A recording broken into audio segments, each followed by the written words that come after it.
Puskesmas itu masih seperti dulu, gedungnya bersih, tamannya rapi, tapi pagi ini ada sesuatu yang berbeda. Satu gerobak jagung berdiri tepat di bawah pohon yang besar. Kalau orang-orang tahu rasanya dibakar dari dalam, mungkin mereka nggak akan suka main api. Tapi aku di sini bukan buat ngelawan, aku cuma pengen berdiri lagi. Ini Jessie ya? Astaga, aku kira kamu itu udah pulang kampung, sekarang malah jualan di depan puskesmas. Ya tempat yang sama tapi dengan wajah yang baru ya. Kadang hidup nggak kasih kita tempat baru, dia cuma bawa kita muter ke tempat lama supaya kita bisa ngeliat siapa aja yang udah berubah dan siapa yang benar-benar gak inget. Ya, ngerti maksudmu. Tapi ya jagung ini hati-hati ya, jangan bikin kerumunan, nanti ada yang merasa terganggu, terus kamu disuruh geser. Yang aku bawa cuma jagung, api, dan sabar, Pak. Nggak akan lebih dari itu. Kalau ada yang keganggu, mungkin bukan karena asap, tapi karena sesuatu yang mereka simpan di kepala mereka.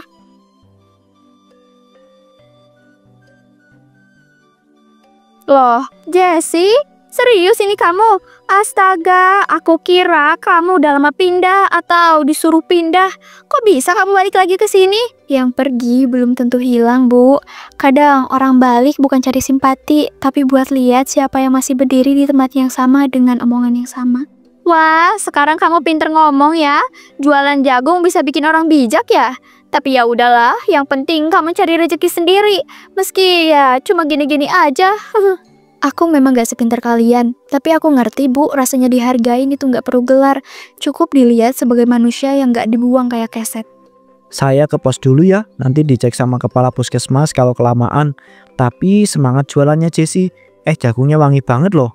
Makasih, Pak. Kalau lain kali pengen jagung yang beda, bilang aja. Aku racik sambal dari pengalaman yang gak semua orang kuat buat nelan. Jagung beda. Hati-hati loh, jangan sampai kebanyakan bumbu nyeleneh. Soalnya kadang lidah orang tuh sensitif, bisa-bisa malah masuk UGD beneran nanti. Rasa enak itu bukan cuma soal bahan, tapi niat yang ditumbuk bareng rasa sabar. Sayangnya nggak semua lidah bisa bedain mana sambel, mana pelajaran. Kamu kok jadi dalam gini ya? Halah, gaya ngomong kamu sekarang kayak sinetron religi aja. Tapi ya udahlah, yang penting jangan bikin rame. Kami lagi banyak pasien hari ini. Yang bikin ramai itu biasanya bukan pedagang, Bu, tapi suara-suara lama yang belum selesai. Dan muncul lagi pas penciuman orang udah nggak kuat nahan bau masa lalu. Semoga dagangan kamu laku ya. Tapi jangan salahin siapa-siapa kalau nanti ada yang sakit perut. Ingat, jualan makanan itu tanggung jawabnya gede. Iya, Bu, makanya aku racik sambil pakai hati. Karena aku tahu rasa pedas itu bisa bikin orang sadar atau justru jadi lupa kalau mereka pernah bikin luka. Gerobak itu berdiri tenang, jagung dibalik perlahan, dan Jessie hanya ingin hadir meski tak diminta, tapi tak pernah benar-benar hilang.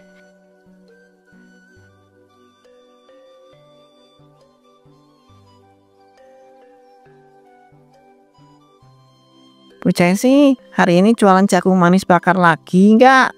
Aku udah nabung dari pagi, mau beli satu yang pedas, dikit aja ya, biar kayak orang gede.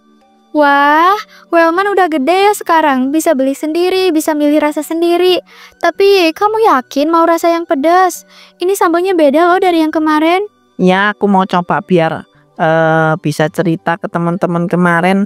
Aku itu bilang sambal Bu Jessie itu pedasnya lucu. Sekarang aku tuh pengen tahu pedasnya masih lucu atau jadi serem. Ya udah sini, aku racikin yang spesial ya. Tapi bukan buat main-main. Pedas itu kadang kayak hidup, Man. Kelihatannya biasa, tapi bisa bikin nangis juga. Wellman, jangan minta yang terlalu pedas. Nanti kamu malah nggak kuat. Perutmu itu loh, baru sembuh diare dari minggu lalu. Enggak, Bu. Aku kuat kok nih. Udah pegang air putih juga. Kalau kepedesan.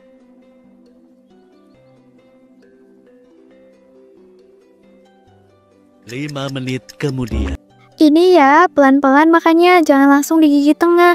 Nanti malah kaget. Rasanya kadang nggak langsung keluar di gigitan pertama. Wellman duduk di makan sambil senyum-senyum sendiri. Tapi baru 3 suapan ia berhenti, matanya mulai merah. Bu Jessie, pedesnya pedes banget, kayak ada angin masuk. Panas banget di lidah. Kayak balsem. Wellman, astaga Jessie, kamu kasih apa ke anak saya? Dia baru makan 3 kali, udah merah semua, napasnya juga kayak sesak gitu. Aku pikir sambal itu yang biasa, tapi mungkin tanganku lagi capek hari ini. Maaf, aku nggak lihat botol yang kupakai tadi. Saya bawa dia pulang dulu ya, nggak mau ambil risiko. Kalau besok makin parah, saya bakal minta penjelasan lebih dari ini. Iya Bu, semoga nggak apa-apa. Aku nggak maksud, sumpah, bukan dia yang seharusnya rasa pedas itu. Aku cuma pengen mereka yang nyakitin yang ngerasain perih. Tapi tadi bukan dia, bukan Wellman. Duh, kenapa malah dia?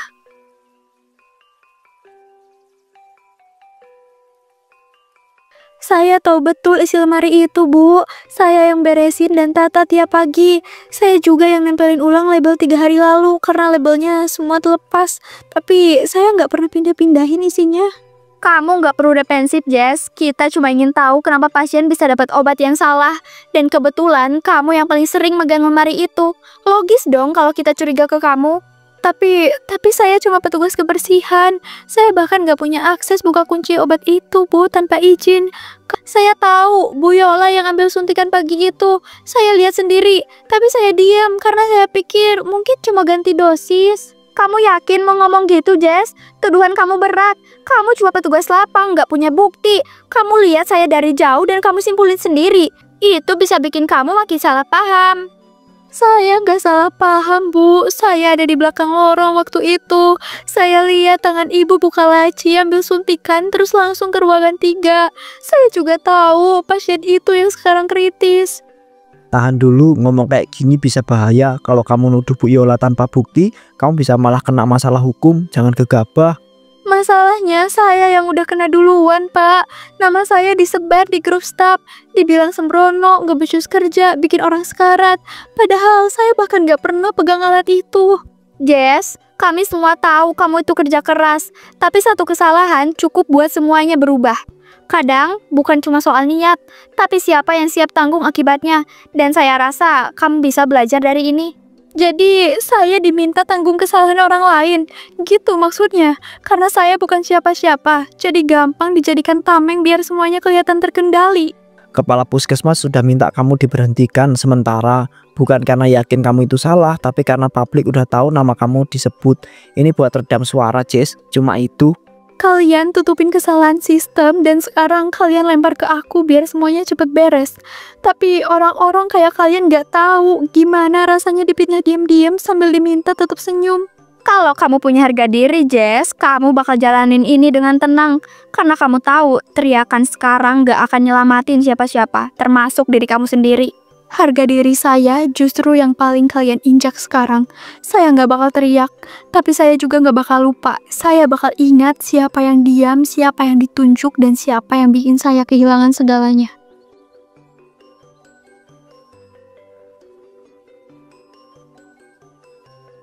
Jessie duduk sendiri, lampu kuning menggantung di langit-langit. Tak ada suara kecuali suara hati Jessie yang tak bisa lagi ditahan. Mereka buang aku seperti debu di ujung sapu. Ditepis, ditiup, dan hilang begitu saja. Padahal aku yang bersihkan langkah mereka setiap pagi sebelum mereka masuk menggunakan jas putih kebanggaannya. Aku tahu siapa yang salah. Aku tahu siapa yang suntik pasien itu. Tapi karena aku cuma tukang pel, aku yang dilempar ke api. Satu kata pun aku tak boleh bela diri. Aku diam karena aku pikir diam itu bijak. Tapi nyatanya diam itu bahasa yang paling disukai para pengecut. Mereka pakai diamku untuk membunuhku pelan-pelan.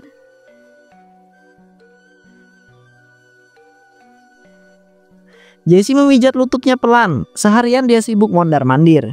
Ya Allah, pegalnya gak karuan. Kayak bawa beban puskesmas di dekulku. Padahal mungkin emang iya. Aduh, enak nih. Panasnya nyata. Beda sama kata-kata mereka kemarin. Dingin semua. Pedas balsam ini menusuk. Tapi kadang aku suka. Karena rasanya jelas. Gak kayak omongan mereka yang manis di depan tapi nusuk di belakang. Balsam ini panas. Nyengat. Gak hilang di satu oles. Kalau orang gak siap, pasti langsung kaget. Kalau balsam ini aja bisa panasnya segini, gimana kalau aku campur sedikit ke sambal? Cuma dikit, gak buat ngebunuh, cuma biar mereka tahu ada rasa yang gak bisa dihapus pakai air minum. Mereka gak bakal sadar, tapi tubuh mereka yang akan bicara, lidah mereka yang akan ngerasain, dan mereka bakal tanya, ini apa? Dan aku akan tetap tersenyum. Aku akan buka gerobak di tempat yang sama, tepat di depan tempat mereka semua yang pernah berdiri di atas luka orang lain. Tapi kali ini mereka akan lewat di bawah aspalku. Tapi bukan berarti semua orang akan kena. Aku bukan pembunuh. Aku cuma ingin mereka yang ikut diam, ikut nyalahin, ikut buang aku.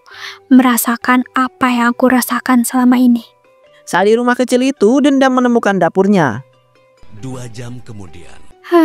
Sambalku bukan racun, tapi rasa yang terlalu panas buat orang yang terbiasa tenang.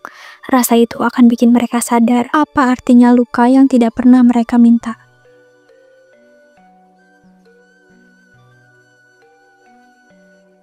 Gerobak, arang, jagung, cabai keriting, minyak gosok, semuanya udah tercatat. Tapi yang paling penting, satu nama yang tak tertulis. Rasa malu yang mereka taruh di pundakku.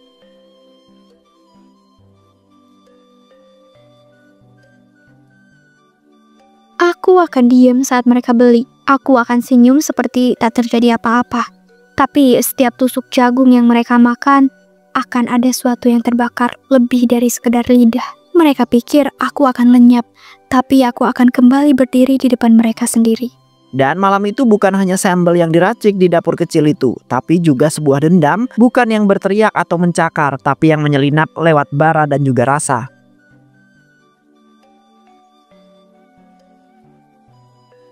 Pagi itu halaman puskesmas ramai di tengah antrian balita dan suara catatan. Asap dari gerobak Yesi tetap mengepul, tapi semua orang dia cari, hanya satu orang yang ia tunggu.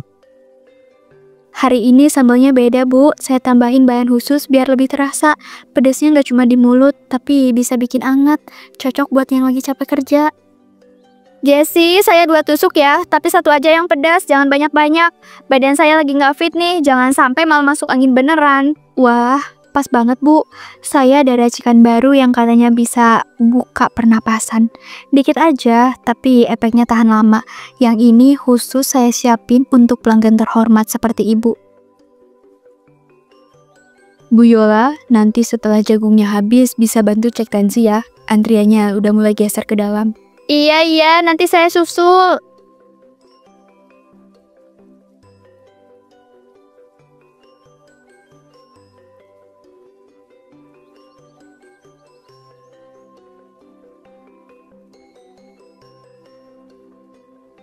Waduh, ini pedasnya unik ya.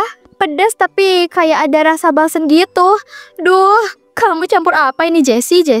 Resep lama, Bu. Dulu saya pakai buat ngusir nyamuk. Sekarang buat ngusir dingin yang gak kelihatan. Kadang rasa hangat itu muncul bukan dari api, tapi dari ingatan. Waduh, kedengeran kayak kata-kata penyair, tapi saya aman aja ya, Jess. Jangan kasih saya yang nyerang dada, saya cukup jagung biasa, gak pakai filosofi. Tenang, Pak. Saya tahu mana yang lidahnya tahan dan mana yang pernah nyakitin diam-diam. Yang penting rasa itu sesuai porsinya. Ini sambalnya bikin tenggorokan kayak kebakar ya? Tapi enak juga sih. Cuma aneh aja. Rasanya kayak nyebar ke telinga. Aduh, saya baru coba pertama kali yang kayak gini. Bu, Ibu nggak apa-apa. Muka Ibu agak merah. Kalau nggak kuat, jangan dipaksain. Bisa aja ada alergi bahan tertentu, Bu. Enggak. Ini saya kuat kok. Paling juga karena belum makan dari pagi. Tapi sambalnya Jessie ini beda ya. Ada rasa mint, tapi panas juga. Saya percaya, lidah nggak pernah bohong, Bu. Kadang yang dirasa aneh itu sebenarnya bukan karena rasa, tapi karena tubuh kita lagi nolak sesuatu yang lama pernah kita abaikan. James, anak saya boleh jajan lagi nggak? Tapi jangan yang kemarin ya. Dia bilang semalam mulutnya panas terus. Oh iya, Bu, hari ini ada 2 pilihan. Tapi saya siapin yang paling aman ya. Yang kemarin mungkin terlalu banyak sambalnya. Atau mungkin dia masih kecil buat rasa besar. Tapi enak Bu Jessie, cuma pedas banget tapi kayak ada angin keluar dari hidung. Seru. Tuh Jess, sambalmu beneran macam balsem, bikin orang seger tapi bisa juga bikin shock. Tapi ya saya itu sih salut sama kamu, masih bisa berdiri di sini. Bukan soal bisa atau enggak, Pak. Kadang yang bikin kita bertahan bukan tenaga, tapi rasa yang belum sempat dibayar lunas. Bu Jessie, Apa sambal itu kamu racik sendiri? Saya lihat botol yang kamu pakai beda dari biasanya. Saya racik dari yang saya punya, Ruth. Kadang bahan paling sederhana bisa kasih rasa paling lama, tapi nggak semua lidah cocok. Dan saya nggak bisa jamin semua baik-baik aja setelahnya. Aduh, oke deh, saya masuk dulu ya. Aduh, mau duduk bentar nih. Jagung kamu enak, Jessie, tapi kepalaku agak berat. Kayaknya nyangkut di belakang mata. Itu baru permulaan, Bu. Aku cuma kasih sedikit, biar rasa itu nyangkut pelan-pelan, gak langsung meledak. Biar tubuhmu sendiri yang nanti akan kasih tahu. Ini bukan sambal biasa. 3 hari kemudian. Bisik-bisik mulai menyebar. Bu Yola masuk UGD. Katanya pusing, mual, dan badan menggigil.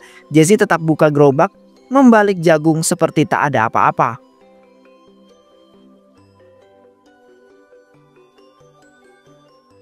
Bu Jessie, maaf saya mengganggu. Saya cuma mau tanya, semalam Bu Yola dilarikan ke UGD. Dokter bilang kemungkinan besar dia keracunan ringan, tapi dia cuma makan dari satu tempat. Ruth, semua orang bisa sakit, tapi nggak semua penyakit datang dari makanan. Kadang ada yang datang dari kebiasaan menelan sesuatu yang nggak pernah dicerna hati. Tapi semalam saya lihat ibu pakai botol yang berbeda. Isinya bukan sambal biasa, baunya seperti balsam atau minyak gosok. Saya nggak nuduh, tapi saya tahu itu bukan cabai doang. Saya nggak paksa siapapun makan jagung saya. Dan saya juga nggak pernah bilang sambal saya buat semua lidah. Kalau lidah mereka luka, mungkin bukan karena cabainya, tapi karena niatnya waktu datang. Sebelum Ruth sempat menjawab, langkah cepat terdengar dari jalan. Kamu yang racik sambal gila itu. Dokter bilang aku keracunan balsam. Balsam di makanan kamu. Kamu bener-bener gila, Jessie. Saya bilang dari awal, sambal saya bukan buat semua orang. Tapi ibu maksa diri ibu makan. Seperti biasa, tanpa mikir apa yang ditelan. Itu bukan salah saya. Kamu sengaja kan? Kamu dendam? Kamu pikir saya nggak tahu? Kamu racik itu buat saya kan? Kamu pikir kamu bisa hukum saya dengan cara ini? Saya nggak hukum siapa-siapa, Bu. Kadang rasa itu datang sendiri. Kalau ibu rasa panas di tenggorokan, mungkin itu cuma sebagian kecil dari yang saya tahan waktu dibungkam. Kamu pikir kamu bisa jadi pahlawan ya? Semua orang kasihan ke kamu. Saya bisa bikin kamu masuk penjara, Jessie. Saya bisa.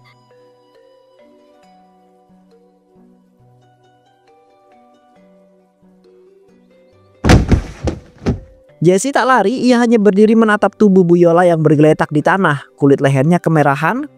Kadang azab bukan datang dari doa, tapi dari api kecil yang dipelihara diam-diam. Dan akhirnya membakar siapapun yang tak tahu diri.